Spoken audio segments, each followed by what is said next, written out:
Thank you everybody for coming. Thank you for our authors for your time. I have a little bit of housekeeping before we get started. We have the books for purchase up here, Cold Canning with a couple other titles. We'll have some discussion with time for Q&A at the end. And at the end, after the Q&A, we'll do some signing. Just so you know, we've got some upcoming events at Oblong in both stores, Millerton and Rhinebeck. We're going to have our Waldo, Where's Waldo party at 4 p.m. Thursday. I know a lot of people locally have been very excited about the Where's Waldo. So that's Thursday, both stores. Wednesday, August 6th at 6 p.m. here. We're going to have Lucy Knisley with Sugar Shack. And then Saturday, August 9th, don't forget, we're doing a block party in Millerton celebrating the 50th anniversary of opening the store. So welcome, Bruce Weinstein and Mark Scarbrough with Cold Canning. This is their 37th book. They're the authors of the Bestselling Instant Pot Bible series of cookbooks. They're the owners of Media Eats, a culinary production company, and they were nominees for James Beard Awards in 2011 and 2015, won a 2015 IACP award. They host a weekly podcast and a TikTok channel called Cooking with Bruce and Mark. Thank you so much for coming. Thanks for having us. Thank you for having us. I'm Bruce. And I'm Mark, in case you want to know. And Bruce is the chef, and I'm the writer in our pair. And we've been married 29 years, and so now done this together. So cookbook writers never read their own books because there's nothing to read in a cookbook, but I'm going to read the opening pages of this book because I think it says everything about what this book is, Cold Canning. So I'm going to just allow me this for a second. So this is just from the introduction of Cold Canning. Cold Canning is the modern way to save the best of the seasons without the work, cost, risks, heat, steam, or hairnets of traditional preserving techniques. Skip the hot water bath, pressure cook, canner. From now on, use your refrigerator or your freezer to store and sometimes craft small batches of your own. And here's where it gets crazy. Jams, condiments, spreads, oils, sauces. Leave 2 or 3 jars safe in the chill for weeks, months, or even up to a year. Nix your worries about rehashing the 12 labors of Hercules in your kitchen, and brush away any niggles about pests or pathogens in shelf-stable condiments. Instead, revel in jams, jellies, chutneys, pickles, relishes, kimchis, ketchups, and liqueurs without any hot water processing and without any chemical additives. And I think that's one of the things we can talk about. But when we started writing this book, we of course, when our publisher pitched this book to us, and when the publisher pitched this book to us, we thought of jams and preserves and jellies, but then we kind of thought, well, heck, we could put anything in a jar and call it Cold Canning. It doesn't just have to be what you expect. So let me just say that in the book, there is a deadly recipe for triple sec, for a homemade triple sec. Deadly in a good way. In a good way. Margaritas will never know what hit them. There's a great, I'm making Chambord right now at home with raspberries and vodka and sugar. So we decided if you can put it in a jar, it's yours, which means there are tons, we'll talk about this, of chili crisps, of salsa machas, of chili pastes, barbecue sauces, all this stuff. So here's why we love Cold Canning, just according to the introduction. It's easier. There's no need for unwieldy, specialized, sterilized equipment. You don't ever have to sterilize a jar to do cold canning because you're putting it in a 40-degree Fahrenheit refrigerator. Nothing's going to grow there. Nothing can grow. You're below pathogen level at 40 degrees Fahrenheit. So you have to clean your jars, but you don't have to boil them or bake them or do any processing to the jars. It's smaller, so all of these recipes are designed to make 2 to 3 jars of something. So you don't have to survive the apocalypse. This is just canning for what is fresh at the moment. It preserves fresher flavors. We were talking about this earlier, but some people when they can, the way Bruce sometimes cans for the apocalypse, there's a double cook method. So when you process jars to make them shelf stable, you have to put them either in a hot water bath or a steamer so that they process for 10 minutes to sterilize, to make sure the suction is there, to make sure that they're airtight. Well, that's a second cook, right? Because you're cooking your jam or chutney or whatever it is first, you're putting it in the jar, and now it's going for a second cook. When you're doing it in cold canning, it's perfectly safe, it'll stay in your fridge or freezer, and it doesn't have that second cook. So it tastes fresher. So preserves fresher flavors. Raspberries taste more like raspberries in this book. And also, we made a decision early on when we wrote this book for Cold Canning that we were only going to use low sugar pectin. So everything is way down on the sugar load compared to usual jams and preserves. But that, again, has nothing to do with half sours, full sours, dill pickle relish, corn relish. If you're from my part of the world in the South, chow chow, English piccalilli, all that's in the book at a 2-jar minimum, or a 3, maybe maximum. A 3 maximum, or a 3-jar. It saves money because you don't need to break the bank buying a bushel of fruit. Instead, you can pick up a couple containers of berries or vegetables at a fruit stand, and that's it. It saves time. Because honestly, we're not waiting 30 minutes for a vat of water to come to a boil on the stove. You're also not trying to cook a giant pot of strawberry jam, which can take a while. Right. It's very quick for a small amount to come to temperature. And I think that one of the things that we discovered in doing this is there are also all kinds of recipes in the book for small batches of kimchis and sauerkrauts, which you don't process. But there's also other quick pickling methods to make pickles. And what we discovered, like those, is we can keep more of the good gut microbiome in the vegetables because we're not heating them. So of course you would never heat kimchi, but in things like these pickles, and we're not sealing them, we actually keep more of the nutritive value inside of the vegetables. And we work with USDA and with the University of North Carolina is the big kahuna in the canning world. Work with the University of North Carolina and the USDA to kind of figure all this out for the book as we started writing it. And you know, this eliminates the backache of traditional canning. You don't need to lift a huge pot or haul yourself to the hardware store to buy a truckload of jars, thank God. And it's also just more fun. And so we want to show you how to make conserves. I love, do you know about conserves? You take a fruit like blackberry, there's a blackberry conserve recipe in the book, and conserves are low sugar preserves but with aromatics and nuts. So you take blackberries with ginger and cardamom and walnuts and make a preserve out of it. Really nice. This is purple carrot marmalade. This is made from lemons and purple carrots. This makes 2 jars of purple carrot marmalade. This stuff on camembert or on brie is the bomb. It's fabulous. And I like that it makes 2 jars because you can make a jar for yourself and then a jar so you're going to a dinner party this week. So take a jar to somebody else and give it to them. Again, this is not shelf-stable canning. We have English pickles. We have syrup-soaked fruits. Half sours, infused oils, tapenades, savory sauces, vinegary relishes, dessert toppings, liqueurs, without a container ship of produce, without barrels of booze to make triple sec, without a Rube Goldberg style canner set out, without overloading your pantry shelves, without putting up enough stuff to survive the apocalypse, as I said, and without worrying about safety at all. So this is kind of the DIY for the modern day. It takes, most of these recipes take 30 minutes. Yeah, less than an hour. We shot a bunch of videos for Melissa's produce, the organic produce maker that they're putting up on their YouTube Live and all next week. We're shooting them this weekend for them. We did 4 recipes in 40 minutes. So it wasn't, it didn't take us forever to make what we were making because we're making a jar of spiced plums, making this carrot marmalade. We made these pickles for them. So again, it's just an easier process. So when our publisher asked, you know, we was about a year and a half ago, we were actually 2 years ago. 2 years ago. We were having lunch talking about what our next book was going to be after I had done all these Instant Pot books and all these air fryer books. And he said that he really wanted to publish a canning book, and did that interest us? Well, interest us absolutely.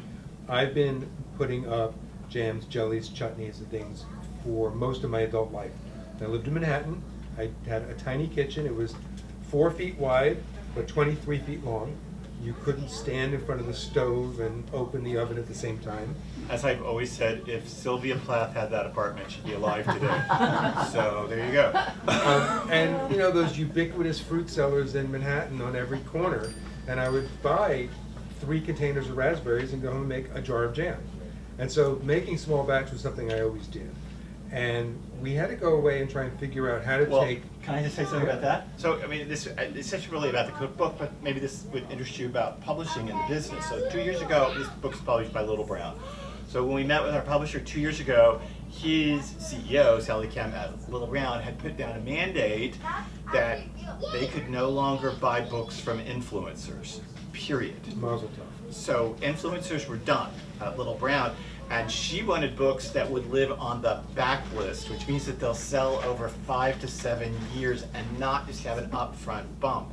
So they were looking for encyclopedic material that would sit on bookstore shelves for several years and just slowly sell their way into something instead of, the big influencer bump of 40,000 copies up front. Yep, and reference style books. And so Mark and I had to go away and talk about how can we compete with all the other canning books out there, with the Ball canning book, with all of these massive, things that have been there forever, and create something that is new, that's a little different, and to approach canning, putting up jams, jellies, chutneys, in a way that was interesting and approachable.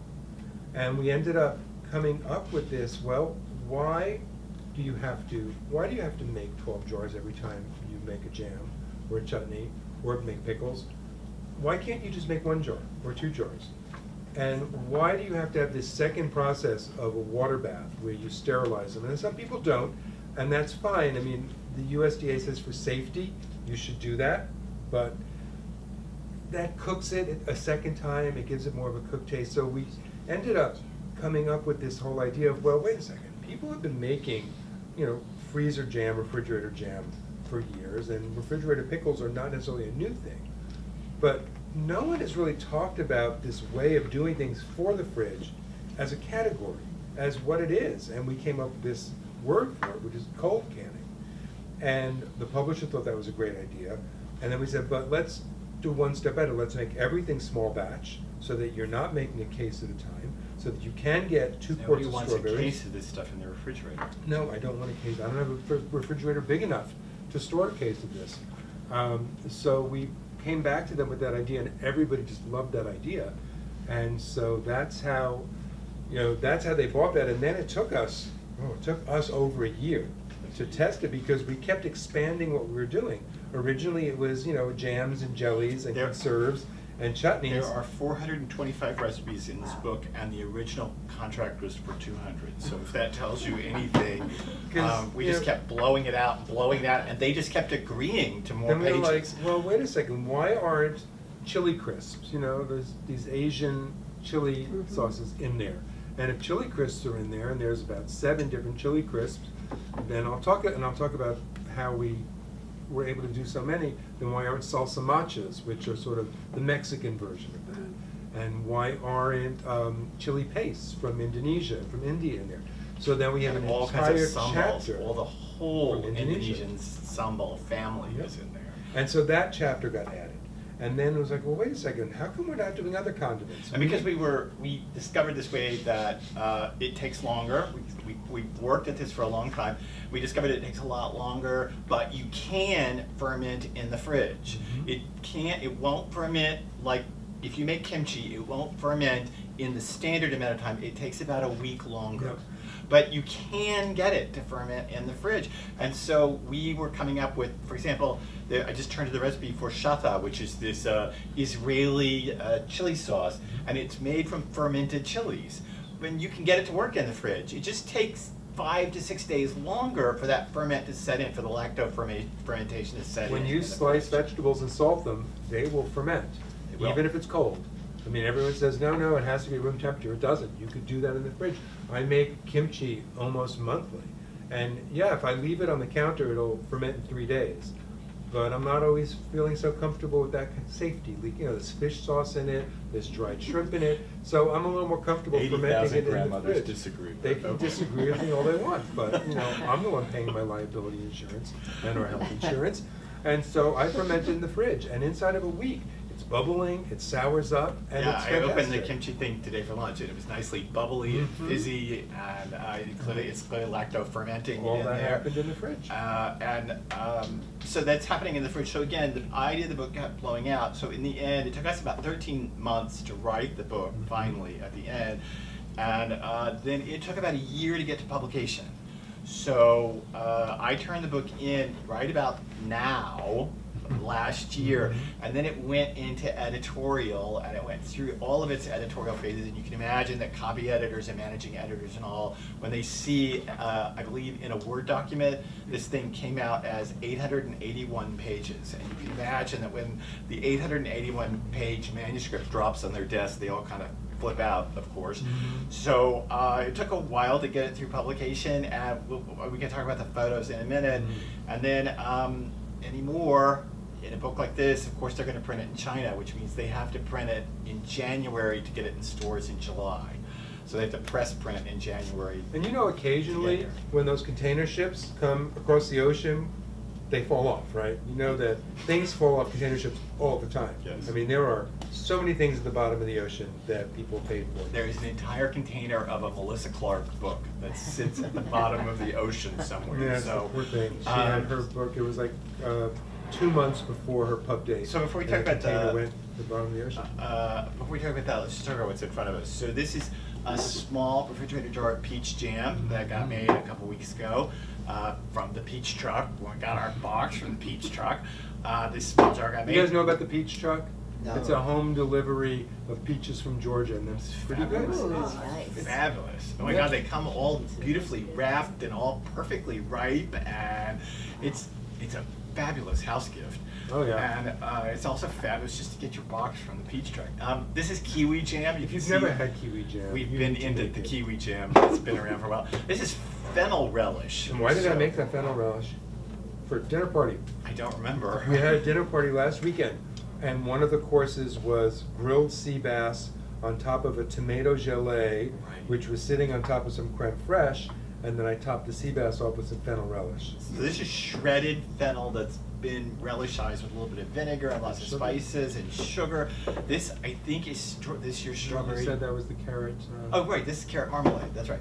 Garlicky cauliflower pickles. Looks like the second jar of carrot marmalade. No, I think that's that. Oh, yeah, maybe it is. Yeah. Maybe about the second jar of it.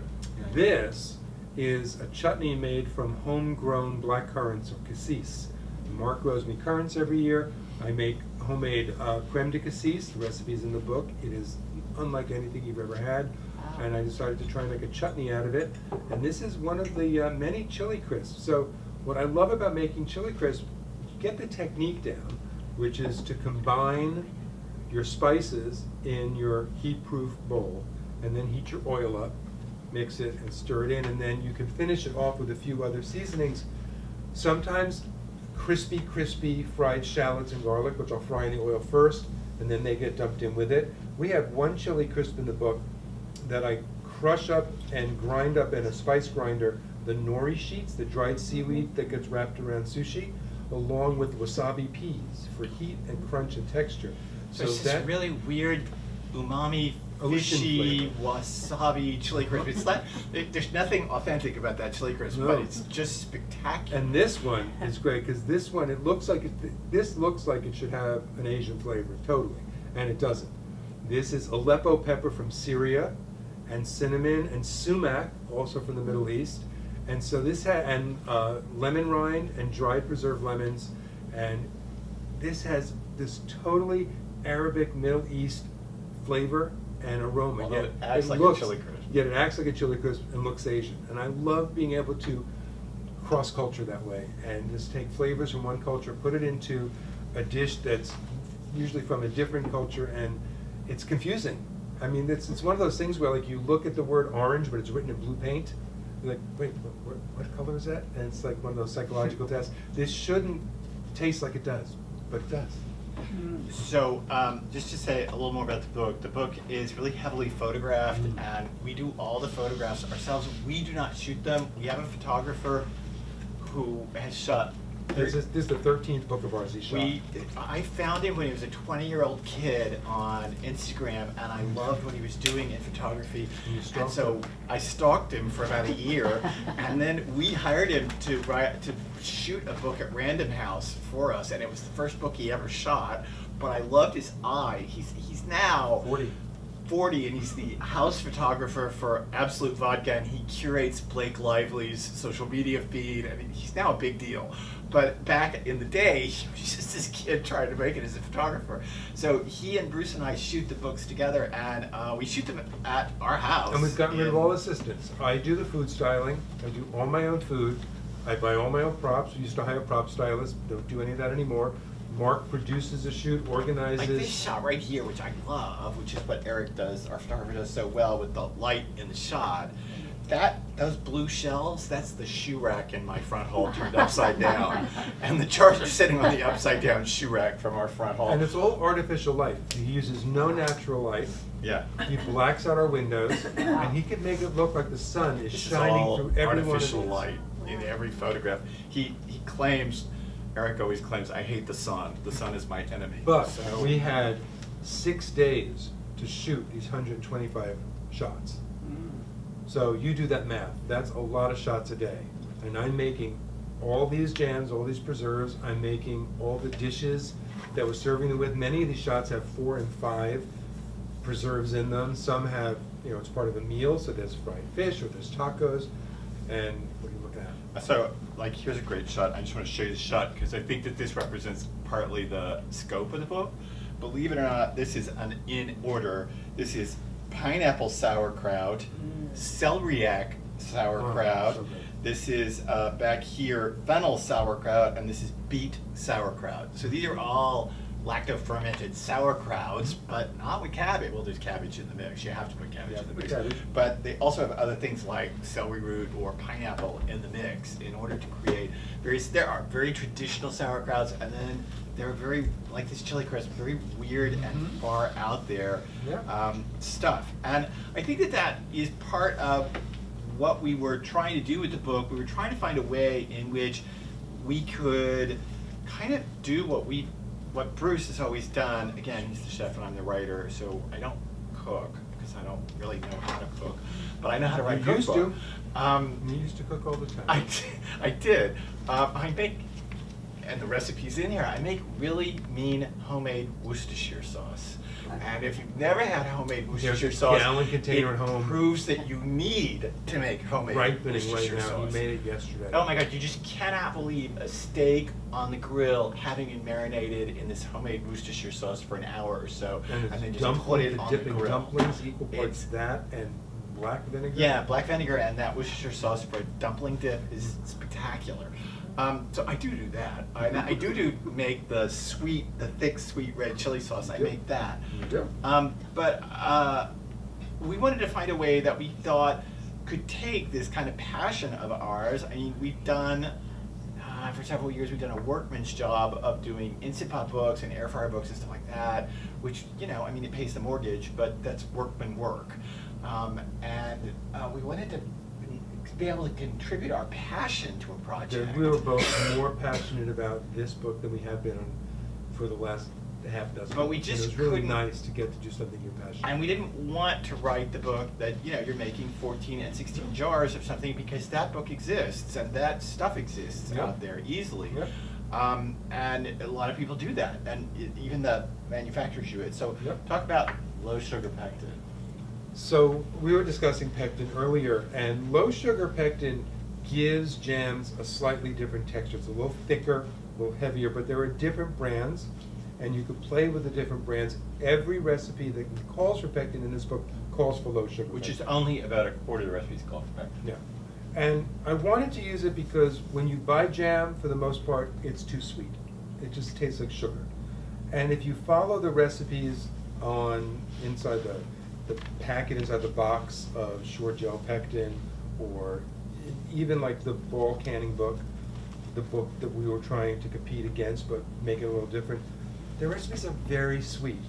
And the only way to really cut it down and make Can I it tell taste this? more like fruit was to use low sugar pectin and use a little bit less sugar. So a million years ago, we wrote the original cookbook for Stonewall Kitchen, the We guys got at their New York first Maine. book. We wrote their first cookbook, and so we got cases of Stonewall Kitchen stuff to test the recipes and create the recipes for their book. And I remember we still lived in Manhattan at the time, and we were working on this book, and I kept tasting all these jams, and I know, like, they're in Macy's and they're in Bloomingdale's, and this like back in the day, this was quite the thing, the Stonewall Kitchen square jars, and all this stuff, and I kept tasting it, and I kept saying to Bruce, "This doesn't taste like anything but sugar. This tastes like sugar to me. I can't. What blueberry? What strawberry? What tomato? Where is it? I can't figure it out because it's so sweet." And it was so hard to craft recipes. I remember we worked like devils on that book, and in fact had to cheat in several of their recipes using their products for their first cookbook. So when we wrote, I can't remember exactly what we were making, but we were making something that used blueberry jam, and we cheated and threw fresh blueberries in it to try to get some kind of blueberry taste into it, so you felt like you were making something blueberry-ish. Because again, they're using sugar for two reasons as a manufacturer. They're using it because it's actually cheaper than the fruit, so it's cost saving to up the sugar, and they're also using it as a preservative. Sugar makes things shelf stable, so on the long haul. So they're using it as a preservative, and everything starts to taste very sweet. It's just ungodly sweet. So that's why we chose to do everything with low sugar pectin, and I actually found that the brand I liked the best was Ball, their low sugar pectin. It's also the one that's most commonly available. And if you can't find it in your supermarket, which I've never been able to, hardware stores always have it. And they just, like every hardware store I go into to buy jars, there's pectin and there's the low sugar pectin, and it's always there. It's not in the little boxes. It's not designed for it's in a bulk jar, so you can measure it out, weigh it out, and that's the way we do that. Yeah, and that was another thing that happened with this book that was a bit, I don't want to say it's a fight, but Who's fighting? Me, because I'm the writer, so I fight with the editor. And I don't want to say it was a fight. It wasn't a fight, but I was just very insistent that we were going to go by weight.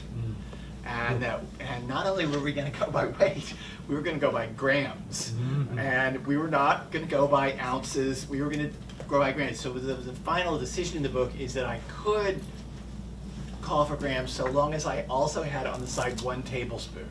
So I had to figure out how much pectin is he actually using by gram. And I had to buy different brands to check, and for the most part, within 0.1 gram, they were equivalent. But, so there wasn't. But some of the things were weird, just to say, and this doesn't really have anything to do with cold canning, but I got obsessed with, of course, weights, as you can hear, and I wanted to know about kosher salt. So we bought a ton of kosher salt, and a tablespoon of one brand versus another went everywhere from 6 grams to 15 grams. In a tablespoon of kosher salt. So it all had to do with the grind and how many of those crystals got in there and how dense the crystals are and how much residual moisture's in the crystals. And when you're talking about all that fermenting stuff. and doing pickles and doing sauerkraut and doing kimchi, the volume of salt to fruit is paramount. So you have to weigh. So you just have to weigh. I'm just very proud of the fact this brown sugar pear preserves.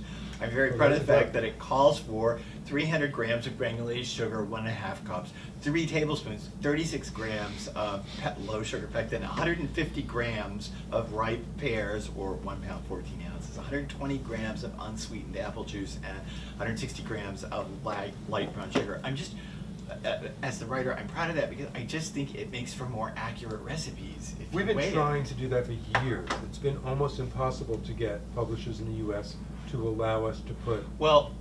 It was hard in the Instant Pot books because those are mass market QVC books, and so nobody in the QVC audience wants to see grams.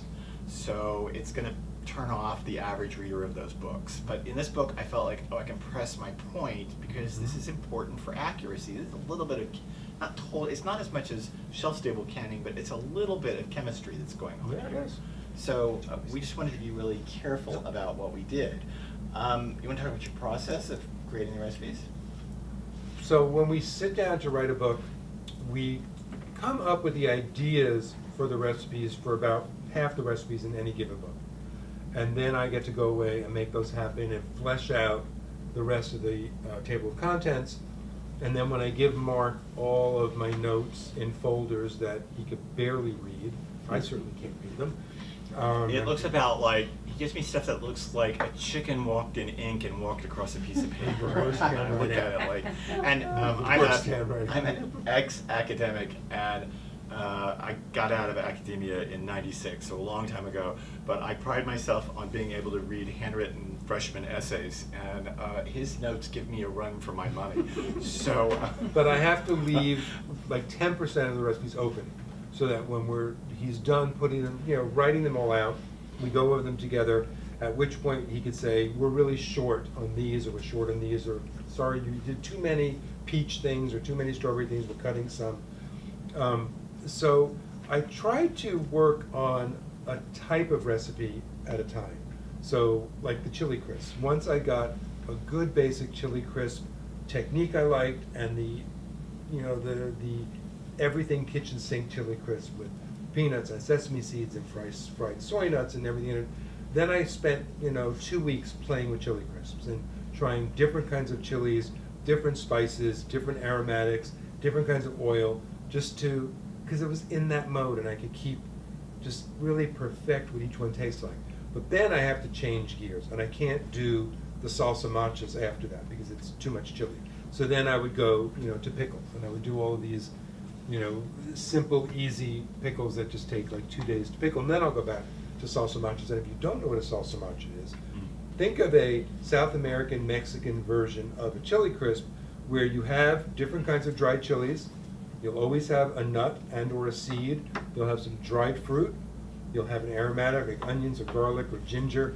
And these ingredients one at a time get fried in the oil, then put into a food processor, let the oil cool a bit, pour it in and pulse the whole thing till it's slushy. And it doesn't really separate the way this does. And we have flavors like... we have standard ones, but then just to say some of the inventive ones, there's one here that I actually love that is a smoky pecan salsa macha made with cacao nibs, the nibs from cocoa, right? And I used New Mexican chilies. So there's New Mexican red chilies, garlic, oil, pecan pieces, 3 canned chipotles in adobo. Which That's give you the smoke, smokiness. right? 4 figs, and then several tablespoons of cacao nibs. Instead of nuts, I used those nibs to give you the crunch and the bite. And the chocolate with the chilies and the figs worked so beautiful. It's beautifully delicious on tacos. Mm-hmm. Off the grill. So that's I guess in that way that you got to be creative with it, but we were also sticking to a category. Yeah. I mean, when there's a recipe, I just turn to it for almost everything chili crisp, That and was it's the first just one I did. it's just as dead Well, it's authentic one of those as. giant ingredients. This is the kind of recipe that in a dual team writing, I come to him screaming when he writes it because he calls for things like dried sand ginger. And I'm like, I'm sorry, who has dried sand ginger in this world? I do. But of course he does. So I like, can I just have a substitute? Can I say dried sand ginger or, and then No, you being the put chef, optional. he always says, no, No, you so have it's to optional. have dried sand ginger. So, Not to quote Marcello Zahn, but it won't be the same without it. it won't be the same without it, right? But then again, he's got all these weird chili crisps. Like here's one I just turned to that is instead of using the standard ground chilies, the standard Chinese ground chilies for the chili crisp, he's using gochugaru flakes, the Korean red pepper flakes, and he's Which are using much hotter. gochugaru Much flakes hotter. as his base for the chili crisp. So And this one with Aleppo pepper, as opposed to even an Asian chili. yeah, that's the sumac cinnamon chili crisp. Unfortunately, these were not prepared in a health registered kitchen, so you can't taste them.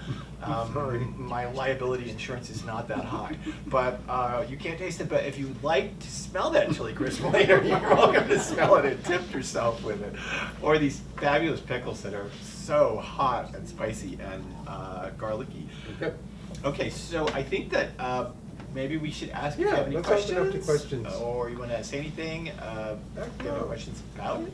Some of the recipes have like vegetable oil or like canola. Is there another oil that you could Absolutely. recommend? If you wanted What to we're avoid looking for those? there is just a neutral flavored oil. So grapeseed, avocado, Anything canola, without a flavor. corn. We're just looking for something that's dead flat. Not Flavor something profile. that cookbook authors and a chef like me would usually recommend, flavorless oil. Yeah. All fats, all oils have 120 calories per tablespoon. So why would you eat a flavorless fat? This is our thing in our house all the time. Fry in butter, fry in bacon fat, use unrefined peanut oil, unrefined coconut oil, get the flavor of that. all fat Not when is- you're doing things like this. When you're infusing it with another flavor, you need something neutral. Because all fat is 120 tablespoons, as he says, per 120 calories per tablespoon. Mhm. So why would you not eat olive oil or avocado oil or duck sesame fat. oil or Or duck chicken fat fat. or something that brings flavor to something? So what you're looking for there is just any flat A oil. neutral, Any nothing with a neutral. strong flavor. Yeah. The other day you were on NPR Mhm. Right. and I tuned in too late, but you were talking about the acidity of canning. Right. Can you kind of rehash Yeah, sure. that? So, Because I missed it. what we didn't do and what we didn't have to do, and my grandmother didn't do this. My grandmother was a Oklahoma farm woman. Get ready, she canned ground beef. Uh-huh. She canned everything Mhm. on a You used farm. to didn't can eggs. No, I never saw any canned egg, but I Good. saw a lot of canned chicken in my life. So, she didn't do this. My grandmother didn't do this. But were we to write a canning book, I assure you, a standard canning book, a shelf-stable book, where everything's going on a pantry shelf for 9 months. If we were to write that book, then I would be using pH strips in everything because I would be checking the acidity for shelf life before it's canned. Make sure there's enough acid. And I would probably be recommending that the reader uses a pH strip too, just because it's the safest way to make sure that you're at the right acidity, that it's not gonna rot in jar. That's what you're trying to avoid, right? And so you're trying to get the acidity high enough that you're stopping carb breakdown and stopping degradation and all that stuff. So because of the way we wrote this book, and it's for refrigerator and freezer stuff, we didn't have to mess with any pH strips. I never thought about, I never came to him and said, oh my God, there's not enough lemon juice in this carrot marmalade because it's gonna go bad on the shelf. I was like, forget it doesn't matter. Especially Keep it in the things fridge. like especially things like conserves and certain marmalades where there's lower sugar. Right. Because sugar is a preservative, but then when you start cutting the sugar down or have a kind of preserve that has less sugar, then you need to up the acid. I mean, Right. you have to have that balance of acid and sugar for something to be safe. There was another point that Mark made on the radio about acid. When you're making pickles that are vinegar based, because some pickles are just lacto-fermented with salt, but some are vinegar based, like these cauliflower pickles, you want an vinegar that has, until recently, most vinegars were 5% acidity. And they say on the label, reduced to 5. Distilled white vinegar until 2 years ago was always Always. sold at 5%. Not anymore. It's not anymore. Most now is 4%. Why? Because the manufacturers can save money by diluting it more, By adding more but water. that's not necessarily And safe for certain recipes. 4% is not preservative for food. So there's a problem with pickling. So you have to look with at labels modern carefully. distilled white vinegar. You can still find distilled white vinegar that's 5%, but you literally have to look at the labels and see what the acidity it is. And we talk about this in the book because it's less important for us because we are putting this in the fridge or the freezer. But so that's it's less important for flavor. for though. us. That's flavor too. It is, but if you're traditionally canning, and I should say, if you want to do the whole rigmarole, there's a whole big thing at the back about how to actually can these things the old-fashioned way. How to make sure your bottles are sterilized, how to make sure How to make that, it- how to do a hot water processing or a steam bath processing. Right, but the change in vinegar is really, it's crucial to preserving, and in fact, we've noticed that if we use 4% vinegar in a pickle like asparagus pickles, or there's this recipe in the book for pickled cherry tomatoes, you take all the cherry tomatoes you can find right now. And you poke holes in them with toothpick or bamboo skewer, and then put them in a nice vinegar brine, and they just kind of soak in that brine, so they're all very nice and sour. They are so, especially if you get the tiny little pickles, they are so good in a martini. But It's if you use the ridiculous. 4%, But- they'll go slimier faster. They won't Yes, last as long. they degrade faster now in 4% vinegar, even in the fridge. So we really recommend you get 5% vinegar. Did that answer your question about pH? And that's what you missed. And about how that works? How long does the food normally last on average? Okay, that's a huge How question. about you deal with that? Okay, so if we go by the USDA, almost everything on this table lasts between 3 and 6 weeks. And because of publisher liability, we are forced to say that in the book. So we're forced to say these will last 3 weeks, this will last 4 weeks. I happen to know this. What's this? Chutney. Chutney, this will last 3 weeks. This has been in my refrigerator for 3 months. And I'll still eat it. So God, it smells like heaven. I'm sure it's fine. Smells like peaches. But the USDA says 3 to 6 weeks at tops. It also indefinitely in a freezer, but there's a caveat with that for these. So you can put this in a freezer and freeze it, and it'll still hold it set. You can thaw it out later next year and use it. But there's a caveat to that, and that is most of us have self-defrosting freezers, which means that your freezer every so many hours comes up to the freezing point, 32 degrees, and then drops again in order to get rid of the frost in your freezer. And that constant and incessant fluctuation of temperature can in fact mess with the set of jams and jellies. Not a lot that we've noticed, but we also have a chest freezer in the house that doesn't, it's not self-defrosting. That got this much self-defrosting frost on the freezer sides. issue is also why it's not safe to keep meat in standard home freezers for more than 6 months. If you have a chest freezer or a deep freeze, a year, 2 years even, if it goes, minus 20. But a standard home freezer that goes to 0, but every night rises a bit so that you don't have frost and you don't have to, clean the freezer out, it's not safe, according to the USDA, to keep meat more than 6 months in there. yeah, and so although the USDA says indefinitely in the freezer, they put the caveat for self-defrosting freezers, so I feel obliged to say that. That said, we certainly kept things in the freezer for a long time. Pickles can't go in the freezer, And right? This will degrade. This isn't gonna last 3 weeks, this isn't gonna last the weekend, I'm gonna eat them. No, that is the good thing about making the small batches, Yeah, I mean, we're because gonna usually you have burgers for all of dinner these tomorrow, jars I'd have of that stuff, and you're jar. like even giving it away, and Yeah. you've still got more jars. Yep. Yes, and I mean, in the old way that we used to, Bruce used to can, when we would make, he would make 36 jars of strawberry jam. I did that when we first moved to the And, country from New we York. would go to people's house for a dinner party, and you could see that look on their face like, oh God, they're bringing another jar I of jam. haven't opened Like, the last oh, 6 you God. brought.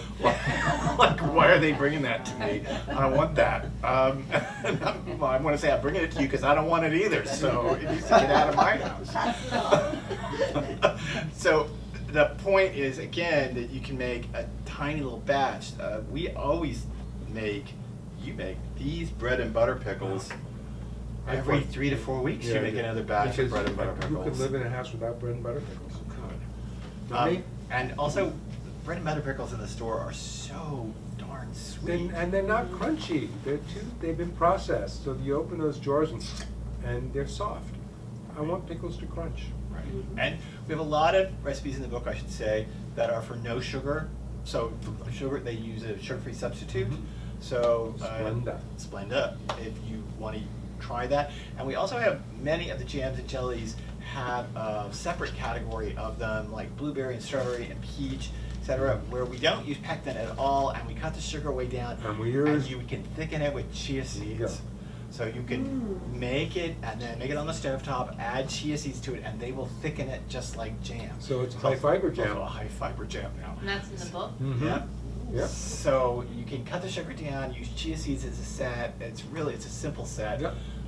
We just did this the other day for something we were doing TV. online. Yeah, We do a TV. monthly TV So thing. I always I do love the can. I'm like the big, like 40.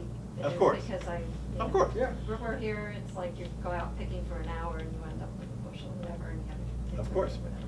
But anyway, so, I've always shied away from the sugar, you know, the low sugar because of the sugar substitute. So Yep. I'm like, this is fresh fruit, I don't want all that in there. If you don't use enough sugar in your jams, you end up with it doesn't gel properly. That's right. So, I'm not really understanding this low sugar Because, well, low sugar pectin is formulated to work with less sugar and still give you a set. Oh, so There- it's not sugar in your pectin? No, no, No, no, no, no. Okay, I was No, like- So there's- it's a So one year my pec- sister and I it's made pec- pectin, It's and that pec, was oh, the- wow, okay, no. So there's the It's- standard pectin, that's the dissolvable polysaccharide, the soluble polysaccharide pectin. And then there is a low sugar, and this is what he's talking about, is the low sugar brand that's made. And then there is a no sugar pectin Well, that's like on the Monas, market. that stuff will And set. I hate that with stuff water. because it turns everything into jello. It's like agar. It I sets mean, it it makes everything that hard. really, really hard. So, but the low and no sugar required pectin is formulated to give you a slightly softer set, with less sugar, Yeah, and like you get more what I was flavor. saying is that Well, this there's no stuff- pectin in that, that's the No, it's carrot not, honey. but that's the set we're looking for, is it ran, I shook it once and it started to run, but it's holding its shape. The technical term in the industry is a French set, and I like a French Butter. set I do too. on jams, because I don't like that hard, toothy jello thing. Yeah. Maybe I grew up in the South with too much jello, but I don't want to have any jello in I my love Jell-O. I just don't want it on my toast in the morning. I don't either. How dangerous is it to reuse like pickle brine? Depends what you're using it for. When I'm done with these cauliflower, I will keep this and marinate chicken breasts and pork chops in them for a couple of hours before I throw them on the grill, but then it's gone, then it's done. But not like another Batch of pickles, celery or I wouldn't do something? that. No, no, and we were just on another thing making pickled spiced plums. So you take fresh plums, like the tomatoes, you poke them a million times without a hole. You make a sugar aromatic ginger cinnamon syrup. With red and then- wine vinegar. And then you steep the plums in this for 3 weeks, so they get this really aromatic, sour, sweet thing that goes on with the plums. And we were saying on air, after you're done with that, of course, what's left in the jar could be strained and used as a shrub or a mix for a cocktail. Yeah. But you don't I want would to, you keep- can't use it again for any preserving. No, but I would reasons. keep it in the fridge and use it as an ingredient in something over the next few months. Right, right. Or even, like this stuff, once we eat this down, this is Tomorrow. also spectacular as just a salad dressing mixed Yeah. with oil. Yeah, Now, it is. right? Because now it's got this flavor, hot, salty, mustard Yeah. seedy thing that's going Yep, on in there. absolutely. So I'm sure that everything in here is good on almost everything. Well, I doubt it. Very So, broad. Hot No, I'm fudge sure sauce it is not is. good on a steak. Do you Have have you a tried it? website with specific recommendations, or N- are they I in the tried book? to, I tried, not necessarily to a complete good effect, but I tried after every recipe, there is either a tip on successfully how to make it, Right. or a sub called next, meaning What to do with that. what to do with this next. So I just turned to one of the more unusual apricot jams, which is apricot gochujang jam. So using the fermented paste gochujang with apricots to make a jam. And the next here says mix this jam in a 1-to-1 proportion by volume with unseasoned rice vinegar for a barbecue glaze. Oh, fantastic. So then you can take that with gochujang and the apricots, Right. and then mix that 1-to-1 with the unseasoned rice vinegar, and you've got a glaze for whatever you want to do. Sounds good to me. Yes, ma'am. So I could see there's some like possible crossover between your Instapot book and like this book. I'm like noticing like, ooh, I wonder what the Instapot setting would be to like, you know, instead of like doing something on the stovetop, I could be doing something like in the Instapot and then doing this. Is there, I don't know, like a side book on how to do the overlap? You do not want to cook high sugar foods in the Instant Pot. Okay.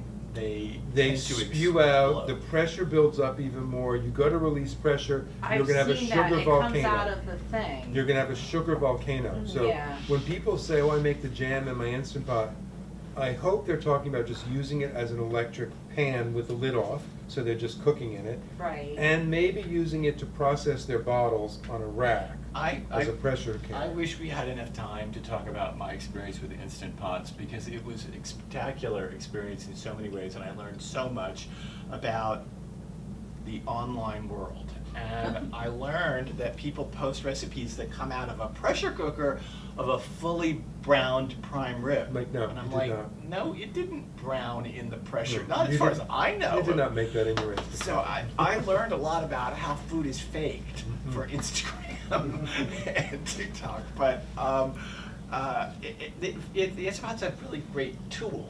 Mhm, it But is. I- But there are certain things you shouldn't do in it. High sugar is one of them. Okay. Now, my grandmother used a pressure canner. So when You she have to do canned, it. she put it in the canner and screwed the lid shut on it, and then used the pressure canner to can ground beef. Yeah, the only way you could preserve meat. Yeah. I have just been so unsuccessful with canning. I was listening to NPR and I heard you guys were here on like the way to go drop off laundry to my kids at Omega, and I was like pulling over the car. I'm like, oh my God, I have to come here because like every year I try canning, I end up with cans of water and Yes. tomato, and Mm. they do not seal. I don't Mm. know. I've like You don't have to worry about read, sealing I with have this. had all of these issues, and I was like, oh my gosh, this is like the solution to my problem. I'll just skip the Skip trying that and to put it in the pressure freezer. can. Yeah. The ancho tomato jam, That's so good. the spicy tomato conserve, all that is just perfect. Now you're making for me summer. hungry. I know. There's the fennel relish right there. Are you cooking this all down like you would if you were gonna do a double cook? Nope, and that So- way, so you're not well, cooking this on the okay, stove let and me, then refrigerating it, or?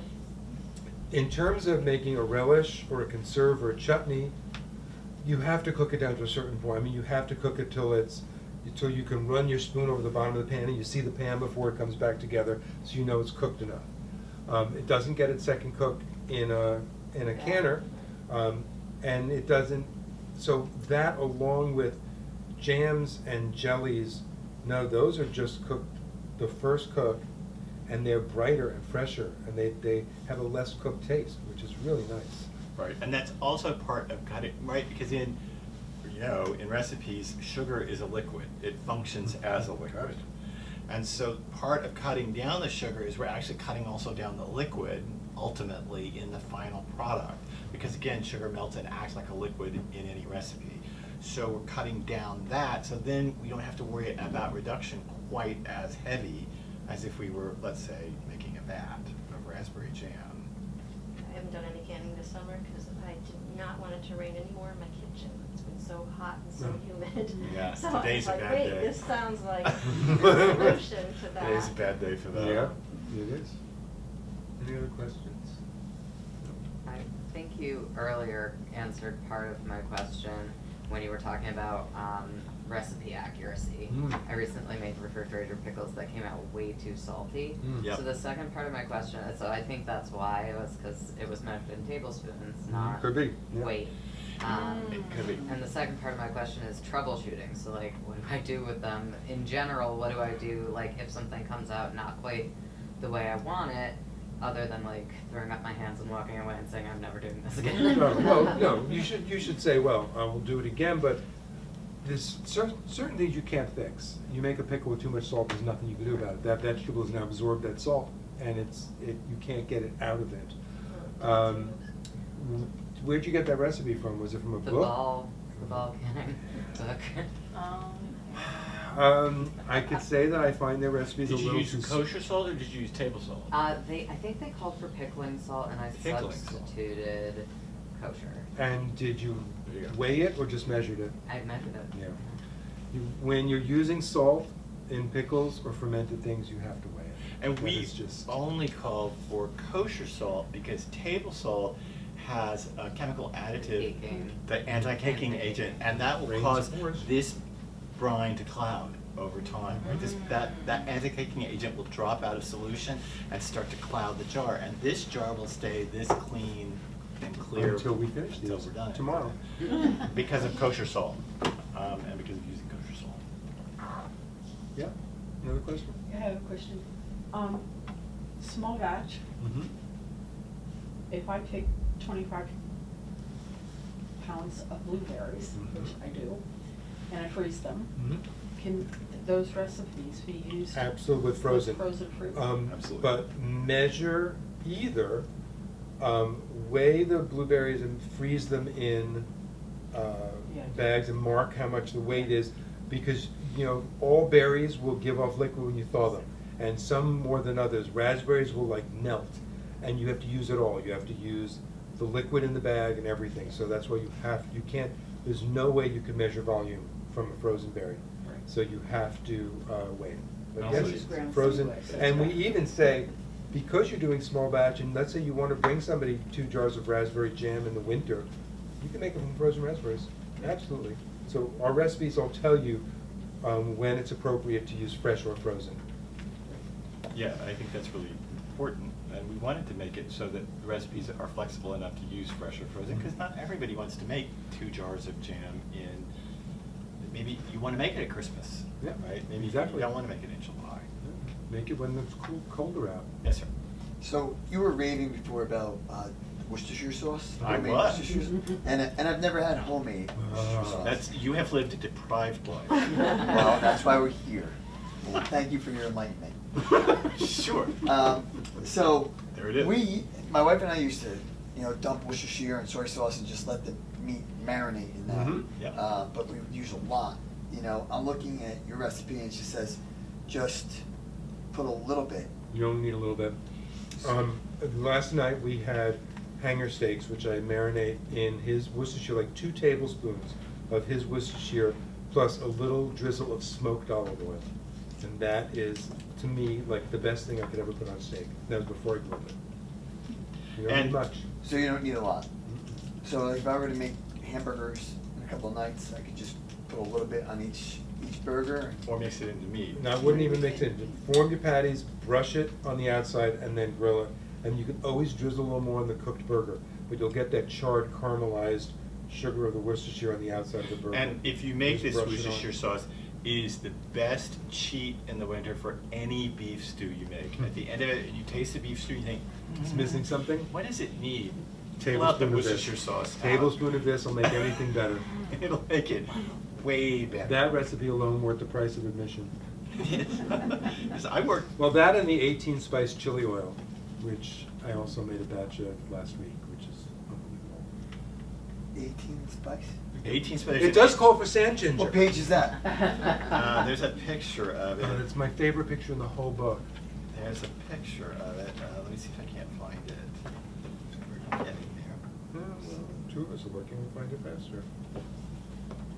It is infused oils, vinegars, the last chapter. The picture is on page 409. That is our curry oil. There it is. And our chili oil. So it's 18 spice curry oil and 18 spice chili oil, and those recipes are on Page 407 and 408. 407 and 408. And I do call for sand ginger in You do call for sand the, wait, ginger. do I? Or did you take it out? What is sand ginger? Oh, What is don't it? even ask questions. It's, if you go into an Asian market with the dried stuff, you'll just see packages labeled sand ginger, and it just has this aroma that reminds me of Chinatown. Okay, I used to so- walk down Mott Street in New York. That smell was sand ginger. I didn't know Okay, what so it was. that, but- here's my passive aggressive self in full display. 18 spice chili oil, and it calls for 3 small pieces of dried sand ginger. See tip. Let me read you the tip. Dried sand ginger, although obscure, That was a is slap. essential to this oil's flavor. Thank you. It is. Won't taste the same It is without it. one of 4 types of galangal, related to the more familiar ginger, but with an earthier, less spiky flavor. When dried, it's sometimes packaged as aromatic ginger or kencor. And you can get it online too if you can't find it. But if you just go to an Asian market, you'll see it. But I think that was my passive aggressiveness, dried sand ginger, although obscure. Is there an Asian market in Excuse the me? area? An Asian market in the area. Oh, Well, we live We live in Connecticut and, We live in Litchfield County and are super remote, and I have to- Amazon is a great Asian delivery. but I have system. to, if I drive an hour from where we are, I can get to West Hartford, and there's a giant Asian supermarket.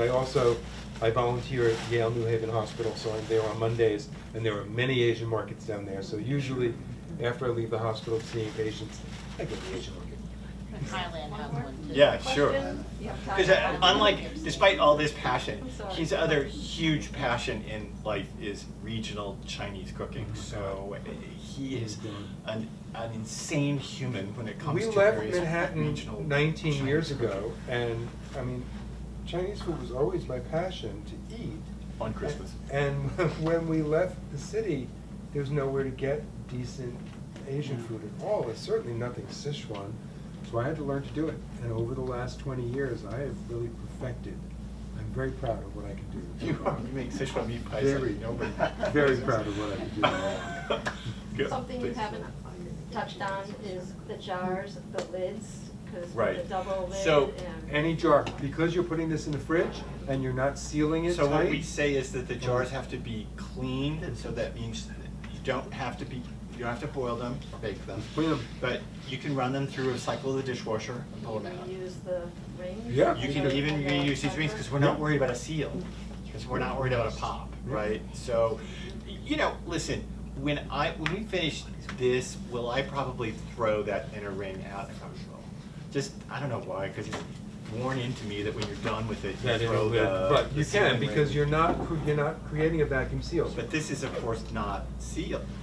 It's because I put it in there while it was hot. Oh, so it did. was sealed. Yeah, but you can see the rubber's not really. No, the rubber's not on I'm it. just trying to reduce the amount of, Yeah. like, so if I can just use any Yeah, jar that you comes can. through. You can, as long as it's heat-proof, right? So you have to be careful about using decorative stuff, because Yeah. it's often not heat-proof. Yeah. I hope you all make stuff. Yeah. We got another Thank question. you. I just have one more question, like, were you using like vinegar, do you recommend us using like the plastic Good Grips ones that have the vinyl ring on the inside over the metal because it's vinegar? Oh, that's a good question. Well, these lids,